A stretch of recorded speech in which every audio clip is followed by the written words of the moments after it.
寿昌节，我第一次以安郡王妃的身份参加宫宴，虽有些紧张，好在平安过关。但没想到，席间竟出现跳跃的人头骨。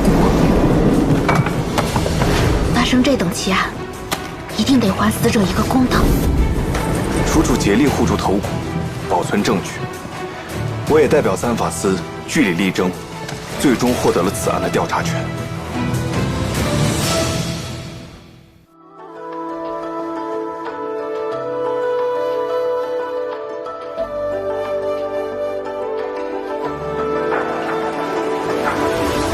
付一段未告别的离场，加一道生死的较量，聆听一场无声的宣讲，不伪装，过迷障，浮生虚妄，飘香总暗藏，将因果拆成行，企图跌宕，寻踪与微茫，已否认，写遗忘。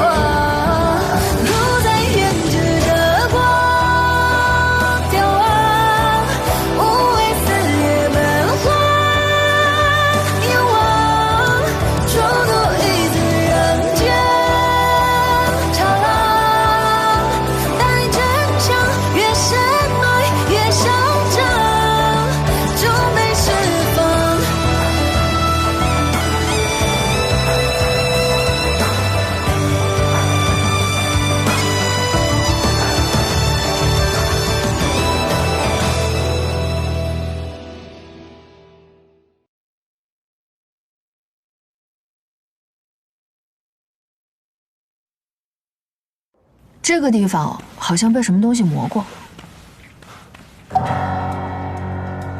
大哥，来。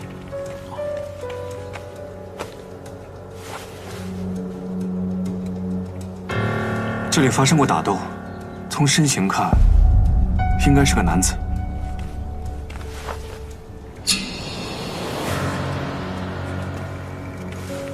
你们看。这个珠子极有可能是在双方打斗时从衣上或者首饰上掉落，被踩进了泥土里。我见过这种珠子，它虽然不值钱，可是在日光下却非常好看，所以有很多宫女会把它缝制在衣衫或者鞋子上。那打斗的两人里，有一个是宫女。真被卡住了，王爷！王爷，有不少的骨头往周围散去了，快，都来帮忙！那边的，过来！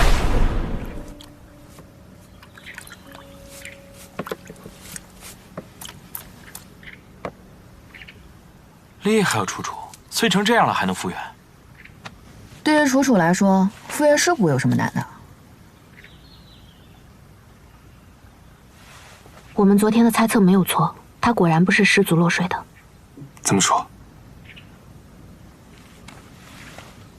我们顺着这个顶心骨，迎着阳光看，这里，囟门中心有红色的血晕，还有这里，牙根处也隐隐见血色。囟门有血晕，这人脑袋里不是本来就有血吗？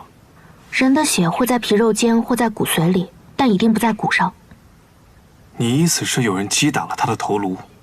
不是头颅，是有人打了他的下体。下体？男子的下体若突然受到重击，会因剧痛而猛烈憋气，此时气血上涌，冲出囟门，还有牙根处也往往见伤。还有你们看，死者耻骨弓断裂，这是极大外力击打所致，而与他交手的这个人，能趁其不备猛击他的下体。光从力道上来看，这个人应该也是有功夫底子的。重击下体，这手法也太缺德了吧！缺不缺德不知道。但这死者还真有点邪乎。问出来了，这宫里还真有个半年左右不见身影的男人，是个侍卫，30上下，常常牙疼，说是因病谢职回乡了，名叫无量。那只池子里的，将军，将军，你里挖出一把刀，佩刀上的编号是丙念3，是5两的佩刀。你们和他很熟吗？5两谁不熟？他小子过去1年不知哪儿来的钱，忽然变得出手阔绰，还经常说什么发达了就不干了。后来果真卸任走了，谁想到走来这儿了？那他可有什么仇人或者亲朋好友？他爱热闹，跟兄弟们关系都还不错，但也不是太近。说仇家，那倒也没有。那你可知道他最后一次值守是什么时候？是去年的11月15，卑职记得很清楚，那是他卸任之前最后一日执勤，结果还迟到了。卑职想着他都要走了，也就没有多说什么，就安排他到这不起眼的假山边值守了。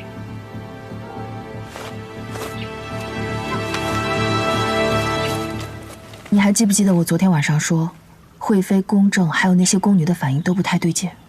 会不会他们已经知道5两落水的事情？从他们的反应来看，应当知情。能当侍卫的人，说明他功夫很厉害。是谁能那样不声不响的给他致命一击呢？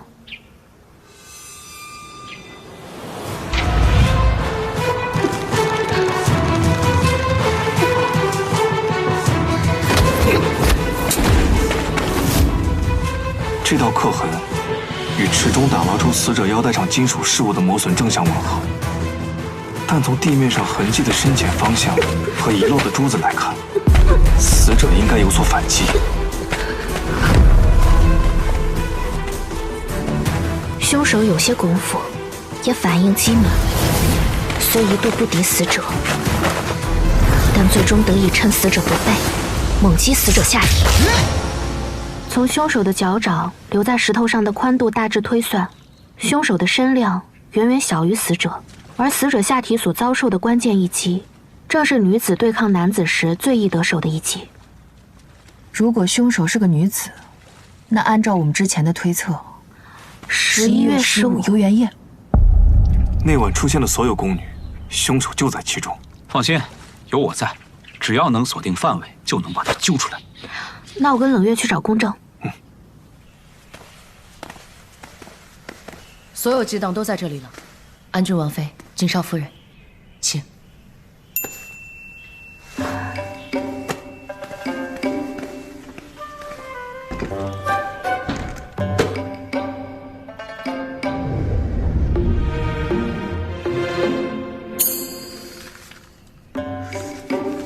叔叔，反正我觉得王爷的名声已经这样了，也无所谓再多几分嚣张吧。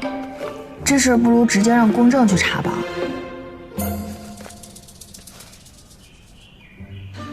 你在看什么？你看啊，这些册子旧一点的都是1年前的，新一些的呢都是最近的。我们就按照新旧程度大概区分一下，很快就能找到半年前的激荡了。可以啊，楚楚，只要是不喘气儿的都能被你验出来。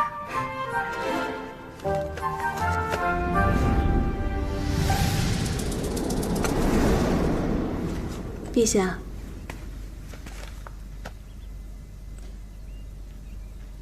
安郡王妃在宫里折腾大半天了，又是挖尸体，又是查人，沸沸扬扬。后宫一向清正平和，现在闹得太不成样子。还没查出来吗？陛下，娘娘，安郡王妃求见。让她进来。见过陛下，见过惠妃娘娘。楚楚，听说你的阵仗不小啊，这里是皇宫，不是菜场，何时能让朕清静？回陛下，楚楚有办法找到凶手了。哦，但是还需要惠妃娘娘帮忙。我能帮什么忙？楚楚想向娘娘借几个人。大家都站过来吧。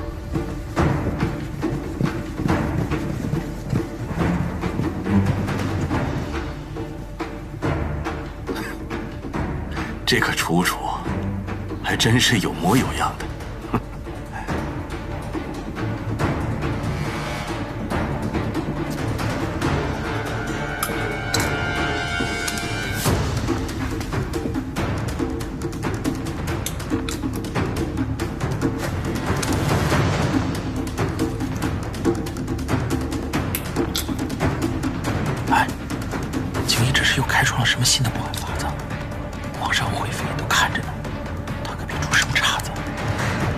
管把先放在肚子里，仅一次有把握。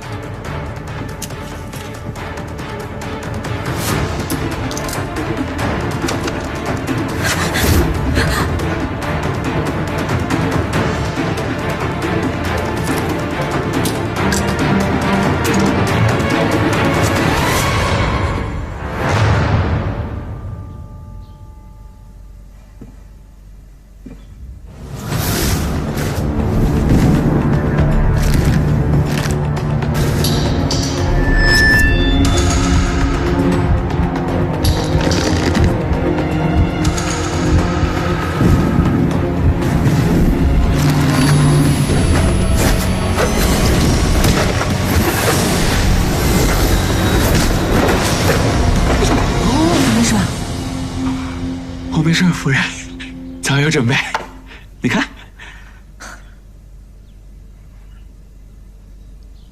够了。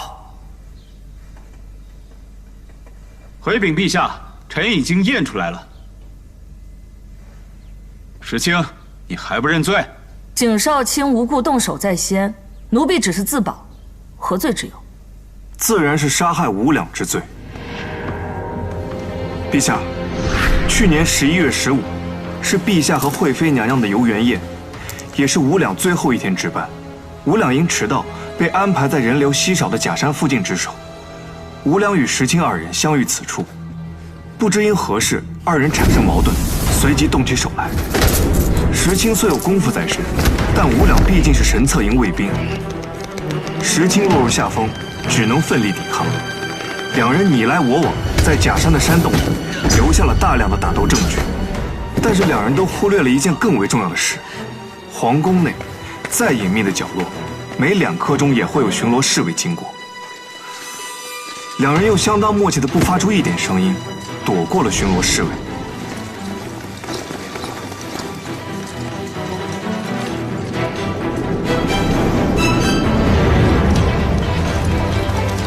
待侍卫走后，石青看准时机，偷袭了无两，并给了无两致命一击。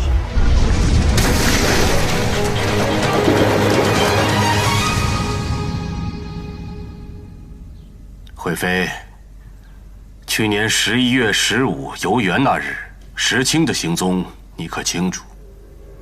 禀陛下，人是奴婢杀的。那天无两污言秽语侮辱奴婢，奴婢一时冲动与他动手，便误杀了他。因心中害怕未敢声张，这才隐瞒至今。娘娘并不知情，奴婢认罪，但凭陛下发落。陛下，娘娘，奴婢有负娘娘多年教诲，但求娘娘看在奴婢侍候您多年的份上，求娘娘宽恕奴婢在宫外的家人。奴婢来世当牛做马，定为娘娘尽忠。你既肯认罪，陛下，臣有话说。讲。寻常的衙门差役，杀死一个人也绝非小事，心中惊惧往往持续数年，更何况一个宫内女子。若真是石青所为，她日日近身侍奉，惠妃娘娘与她共事的宫女们，难道就没有怀疑过？石青的供词不尽不详，经不起推敲，想必另有内情。回禀陛下，您是否还记得伏龙池旁石青姑姑喊的那声放肆？我们在大老远可都听得一清二楚。若真像石青姑姑说的，是受到无两的调戏才动的手，那动手之前一定会大骂他一顿。为何当日就没有一人听见呢？依你们所言，此案还另有隐情。若要臣下定断，还需要楚楚再验一人。验谁？这已经是半年前的事了。纵然嫌犯负伤也早已痊愈，此时再验还有用吗？陛下，伤口会愈合，也会留有愈合的痕迹，我愿意一验。陛下，还是让楚楚再验一验吧。此事涉及您身边的人，还是查验清楚才能安心。也罢，楚楚，你就去验一验吧。是。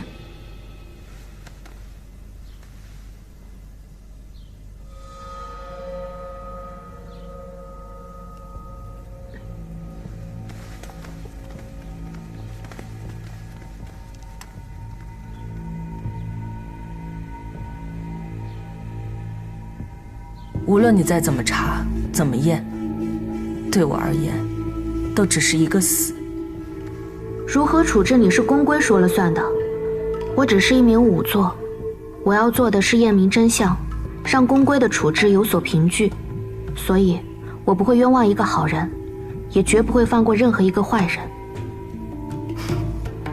安郡王妃，果真是出身乡野啊！出身乡野的人和出身高门大户的人，验死验伤的检验标准都是一样的。你放心，宫里的事情我不太熟悉，但是你身上经历过什么，我一定会验准的。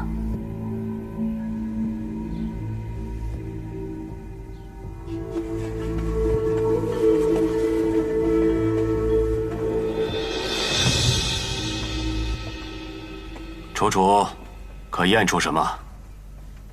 回陛下，此案的凶手不止一个。什么？石青还是帮凶？不，吴良也是凶手。吴良是凶手？臣不知吴良是否调戏了石青姑姑，但臣知吴良是想杀了她。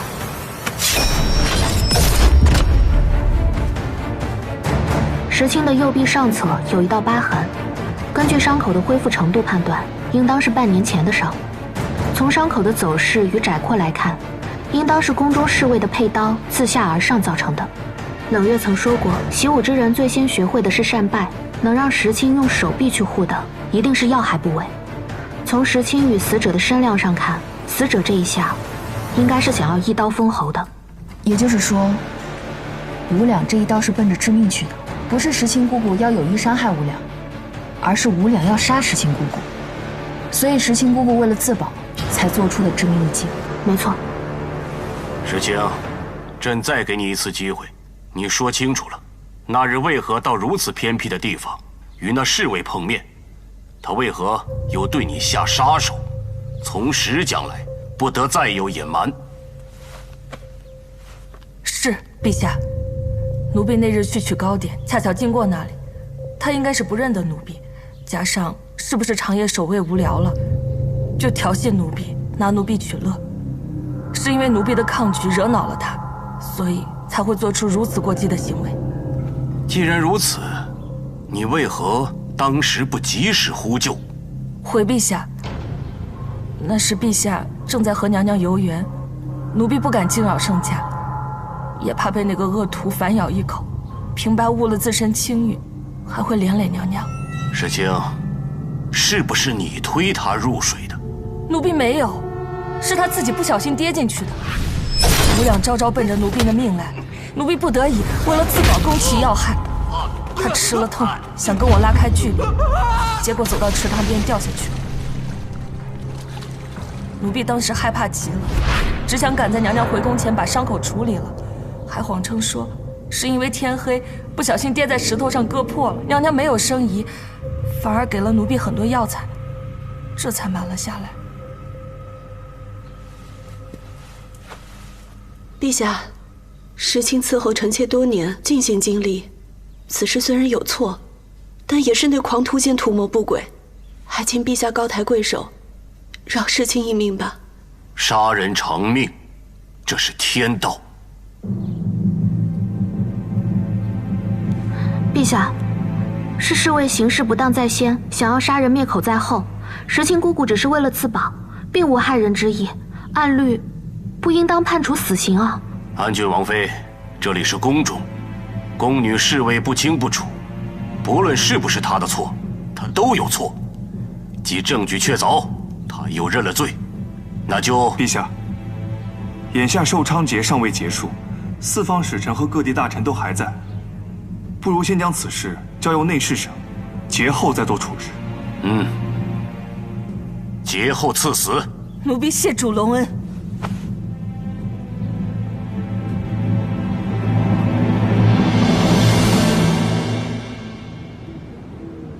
王爷，我们是不是不该查这个案子啊？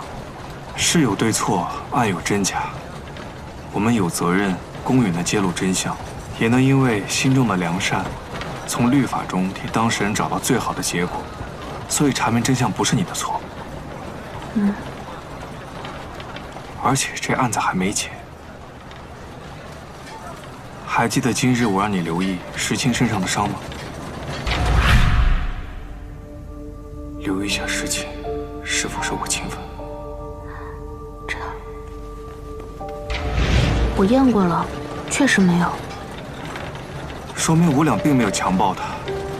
石青是惠妃宫中的大宫女，颇有地位，行事稳重。如果只是遭到了言语上的调戏，她有很多种方法脱身，但却到了以命相搏的地步。她跟那个侍卫以往没有过多的交集，那为什么当着陛下的面着急认罪呢？石青他在说谎，他在隐瞒些什么？对啊，陛下都如此逼问他了，甚至都说节后赐死，他都还不改口。有什么事情是能比性命更重要的？难道是家人的性命？不可能啊！他常年身居在宫中，有什么事情是能祸及到家人的性命？除非他是在宫中盗窃财物，然后送出宫去销赃。所以是侍卫发现了他盗窃，所以才遭致了灭口。今天我和冷月在宫中查记当时发现，宫里最近总是丢东西。惠妃之前还找宫正督办过，都不了了之。唉，其实宫人私偷财物，历朝历代都有，只是近半年特别严重。宫中的锦衣玉食，风光无限，与底层的太监还有宫女们无关。尤其是这几年，国库亏空，宫中用度一缩再缩，他们自然也想偷些财物，给自己留条后路。尤其是宫女，年纪大了被放出宫，手上要是没一点财物，日子都不知道怎么过了。哎，王爷，如果有其他选择，谁会冒着杀头的风险偷到宫中财物呢？你是怀疑这事和石青有关系？但她是惠妃娘娘身边的大宫女，没这个必要。我知道，就是不知道石青和无两为何要以死相搏呢？不管背后隐情如何，圣上明显不想在此事上多做纠缠，以后深入调查的机会恐怕很小了。丫头，你究竟嫁的是安郡王啊，还是嫁给三法司了？哥，哎呀，哥好着呢。日后住在郡王府，还要麻烦你们。今日我请。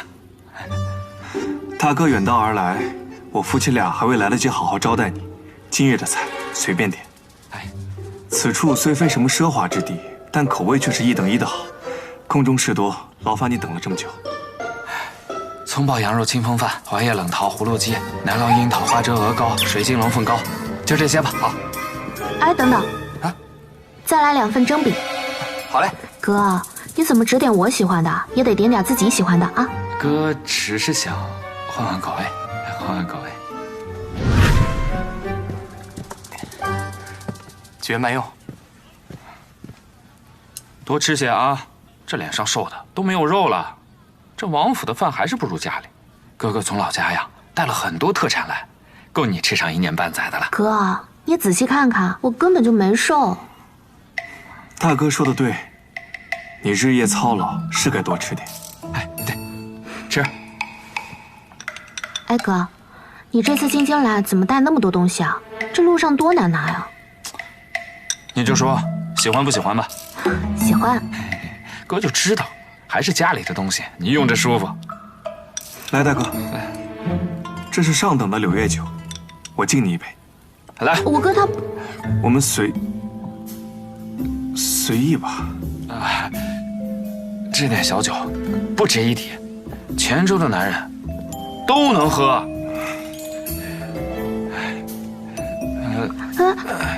说我喜欢吃蒸饼啊，那其实是楚楚喜欢吃，他不敢敢跟爹说，我就顶了这个包。谁能想，他能一直吃，直到我闻到那蒸饼的味儿就想吐。我妹妹，她性子拗，喜欢的东西能一直吃。你喜欢的人，他要是认定了，那可就是一辈子了。啊！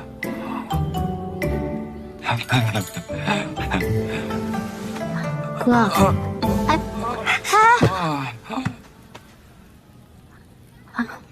我哥他平时喝不了烈酒的，一杯就倒。还真是一杯啊！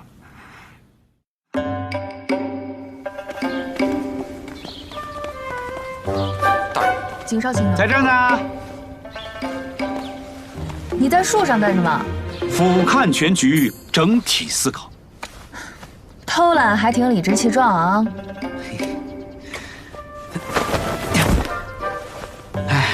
都结案了，走个流程的事儿，无聊得很。进去看看吧。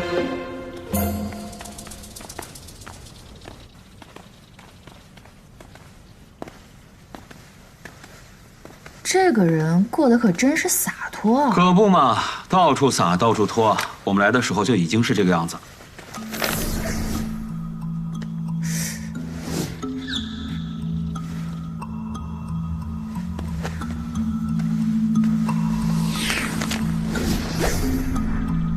对，有人来这搜过，不止一次。什么意思啊？3月间的春泥。春泥？你看，这上面的细丝是桃花的花蕊，这说明什么？说明有人在桃花盛开的季节来了。你再过来看看这个，血字，这是桑葚。上个月特别多，现在已经过季了。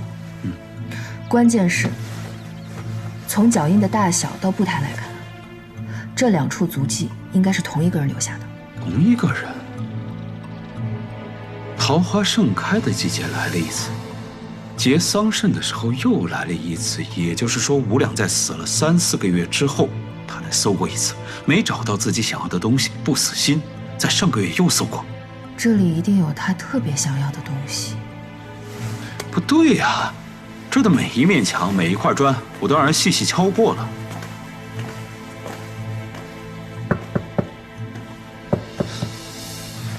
没什么问题啊。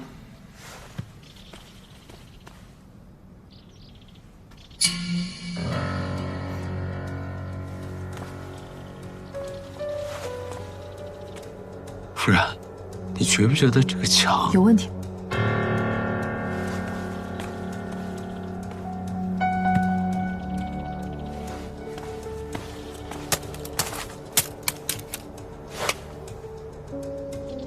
这已经是房子的边缘了，这个空间是……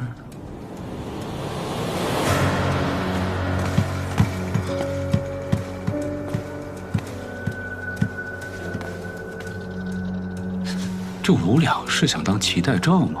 还在家里面苦练玄素。可这玄素，天元4星。为什么4星区域磨损的这么严重？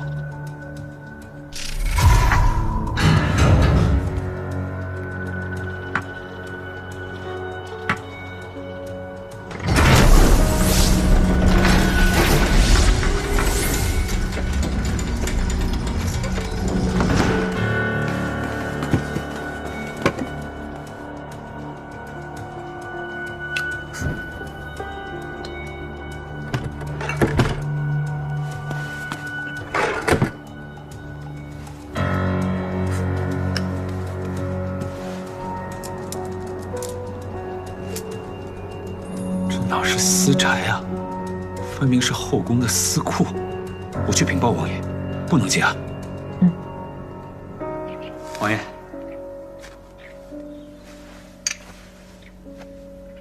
这些都是吴两家搜出来的，可不嘛，藏得严严实实的。我从惠妃娘娘那儿弄了一份失物清单，这些都在上面的。你们之前在吴两家发现有人曾在他死后2度入宅，这人可有下落？周围都查访过了，没有人看见有人经过他家。不过彻底清理吴两家里东西之后，发现他是一点银钱都没有。我估计啊，就是个小贼，一次得手之后啊，后面又缺钱了，又来碰次运气。可这些都是后宫用的东西，他一个侍卫，连后宫的殿门都进不去，只可能是从宫女或是小太监手里弄来。宫女？不会真的是石青吧？她可是惠妃的大宫女啊，进入各宫容易，又没人敢轻易盘查她，想偷点什么轻而易举啊。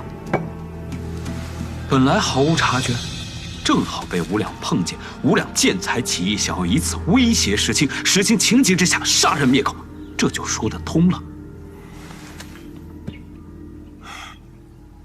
石青这么做，既是顾全大局，也是怕……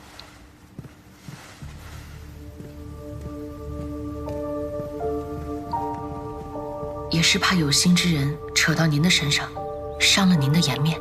颜面？石青性命都快丢了，本宫还谈何颜面？娘娘，石青已经认罪了，毫无转圜。若娘娘再三犹豫，只怕三法司察觉不对，追查下来，各宫都脱不了干系。届时石青白死，罪也白认了。娘娘，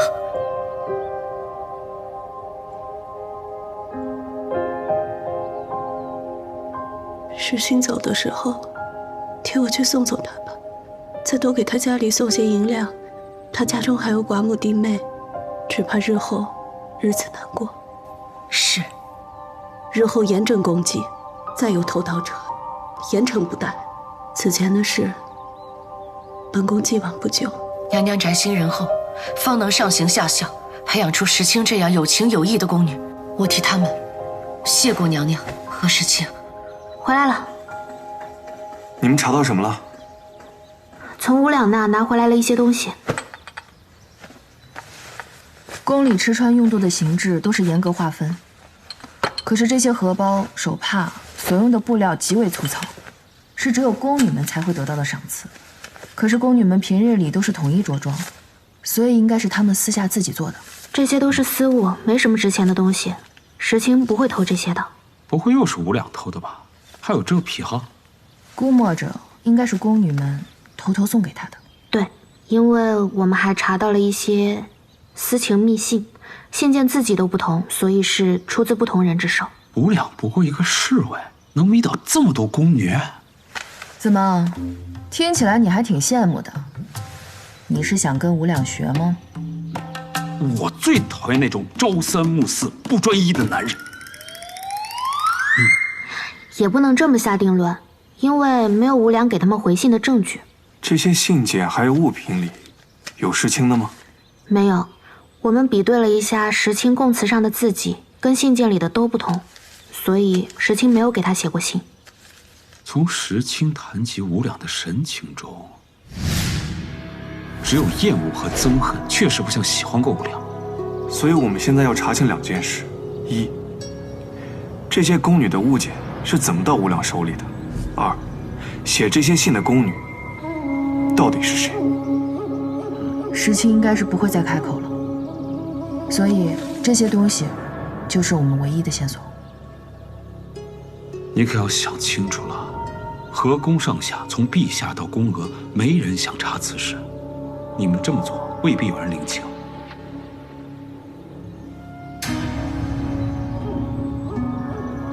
查三法司办案，只求公允。太好了，那我现在就跟楚楚去查这些给吴两送信的宫女。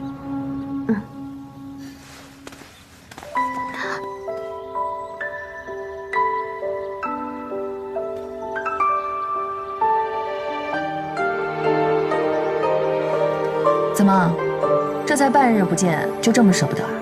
冷月啊！今日时候不早了，等你们到了，宫门都下药了，明日再去也不迟。可不嘛，我都快饿死了。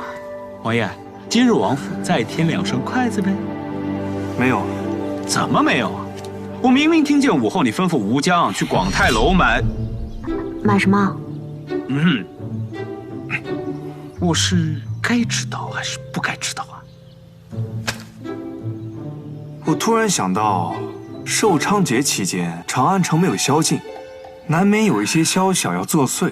为防京兆府乏力，你不如去帮忙巡视一下。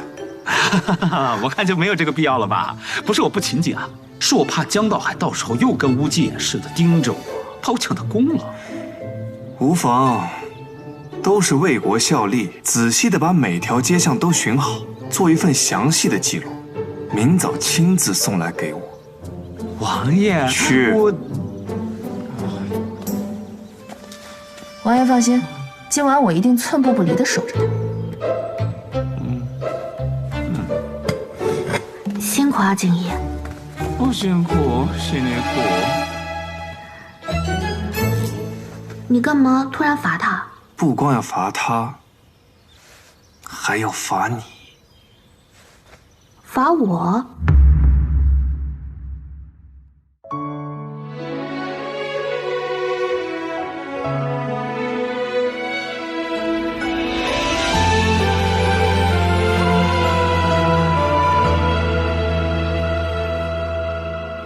岁月点滴如小红渐袭，来时孤行白驹过隙，掌纹延续回忆的脚印，走出弯曲。